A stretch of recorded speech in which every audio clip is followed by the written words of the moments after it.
என்றோ நடந்திருக்க வேண்டிய விஷயம் இன்றைக்கு நடந்திருக்கிறது. அனைவருக்கும் வணக்கம்.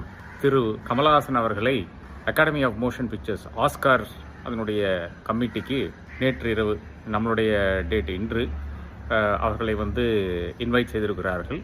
இப்படி பல பேர் இந்தியாவிலிருந்து தேர்ந்தெடுக்கப்பட்டிருக்கிறார்கள். தேர்ந்தெடுக்கல, அது ஒரு இன்விடேஷன் தான். அதில் நீங்கள் அந்த அளவுக்கு ஃபிலிம் துறையில் அந்த அளவுக்கு நீங்கள் சாதனைகள் செய்திருந்தீர்கள் என்றால், அந்த அளவுக்கு நீங்கள் கான்ட்ரிபியூட் பண்ணியிருந்தீர்கள் என்றால், அவர்களை எல்லாம் அழைத்து தான் இந்த அகாடமி ஆஃப் மோஷன் பிக்சர்ஸ் என்ற நிறுவனம் இயங்குகிறது.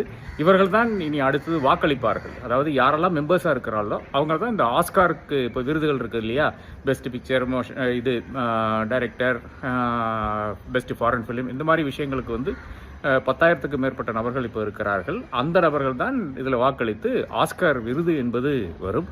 அந்த ஒரு இயக்கத்துக்கு இன்று கமலஹாசனுக்கு அழைப்பு வந்துள்ளது. மிக மிக எப்போ வந்திருக்க வேண்டிய அழைப்பு, இருந்தாலும் தாமதமாக வந்தால் கூட இப்போ வந்ததில் எனக்கு பெரும் மகிழ்ச்சி. கமலஹாசனுக்கு வாழ்த்துக்கள். என்றோ வர வேண்டியது நம்மளுடைய சொன்னது போல இன்றைக்கு வந்திருக்கிறது. நிச்சயமாக கமலஹாசன் அந்த இயக்கத்திலிருந்து கொண்டு மாபெரும் சாதனைகளை படைப்பார் என்ற நம்பிக்கை எனக்கு இருக்கிறது. அனைவருக்கும் வணக்கம், காலை வணக்கம். யுஎஸ் மாய்ஸ்சரைசிங் அலோவேரா ஜெல்லை யூஸ் பண்ணுங்க. வைட்டமின் இ அடங்கிய யுஎஸ் மாய்ஸ்சரைசிங் அலோவேரா ஜெல்.